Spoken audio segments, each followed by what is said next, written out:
Let's take a moment and recap that race number 2.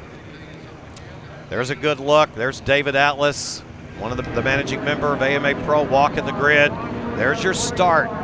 Cam Beaubier leading them in. Roger Hayden already being aggressive here at the start. Yeah, it was kind of the same kind of the players as they were from yesterday, although we got Martin stayed on the bike, and a lot of drafting going on here at start-finish, a lot of testing each other just to see how each other stood up. I mean, really, this comes down to a half-a-mile run to the start-finish line, basically. And but these guys were battling around, trying to figure out, could I get away? You know, nobody could really make the break. And then Josh Hayes here, back and forth with his teammate. And here in the early going, Josh Hayes wrestling the bear. He comes to the head of the class. He falls back to 4th. He comes back to the head of the class. He goes back to 4th.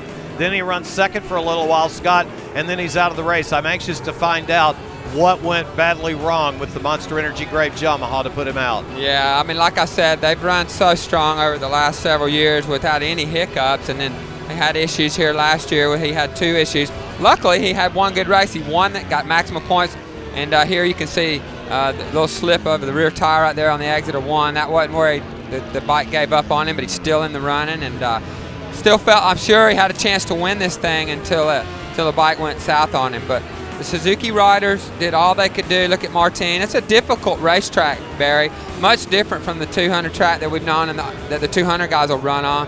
It's a more physical racetrack through the infield. But again, you still get that same effect from NASCAR 3-4 down into turn 1, that big drafting move. And there's a good look at the drafting here through the tri-oval. The chicane, which has been problematic for a few guys here this weekend, including that man.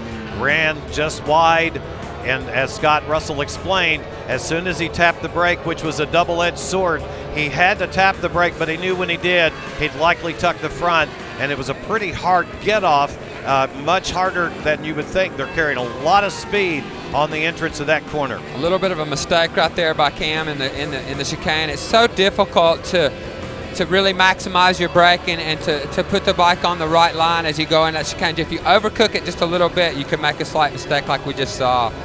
And a slight mistake in American Superbike is too much, the tiniest of mistakes. And there was the spot where Roger Hayden touched the yellow paint stripe down on the bottom of the racetrack and had a little moment. Looks like the rear wheel spun a little bit as it got down on that paint right there. But nevertheless, he shrugged that off and went right back to work, running his teammate back down to get back in the lead of this race and kind of trying to control the race. When they repaved the track, I was given a nice little chunk of pavement that's got the yellow stripe on it.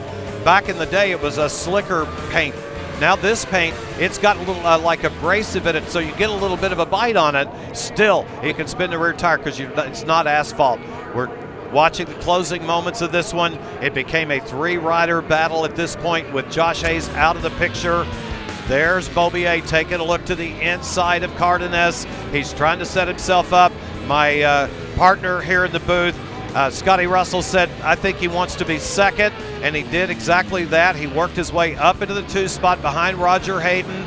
They're working their way back, looking for everybody's thinking now not about where they are on the racetrack. I don't think right now. They're thinking about NASCAR 4 in the tri-oval. That's where this race is going to be won or lost. Scott Russell said he wants a good drive out of that. He wants to get some distance on him. It wasn't enough distance. Here comes Beaubier under the draft. Hayden decides, okay, I'm going to pull in behind him now that he's in front of me and try to draft by him. There just wasn't time, and Cam Beaubier wins at Daytona. Roger will settle for the 2 spot, and Martin Cardenas 3rd, and the Yoshimura Suzuki Monster Energy Graves Yamaha battle will now have to head to Elkhart Lake, Wisconsin and Road America to figure out then who's going to be supreme and who's going to reign supreme as we look to the victor go the spoils. And there's that smile right there standing atop the box. Daytona International Speedway, there's no place like it on earth. I'm Barry Boone. If you're just joining us, I'll be with you throughout the balance of the 2014 season. I'm proud to say, standing to my immediate right is a man who's won this race, the Daytona 200, 5 times. He's a World Superbike champion. He's in the Hall of Fame. Here's a look at your results. Cam Beaubier did it. He brought the Yamaha R1 to the top of the order. Raj, Hayden, Martin Cardenas, Chris Clark will be fourth. Another good effort for him. Suzuki second, third, fourth, and fifth, with Dave Anthony bringing up the fifth spot. Phil Moore on the KTM, another great run. There's 11th through 20th. Pegram on the EBR with a 16th. Don't worry, he'll get that thing figured out and he'll be better. That's a good motorcycle for Pegram. We see Sean Dwyer back there on the Kawasaki will be your final finisher in the 22nd starting spot. Hope you're having fun, because we certainly are. That's a quick recap and results.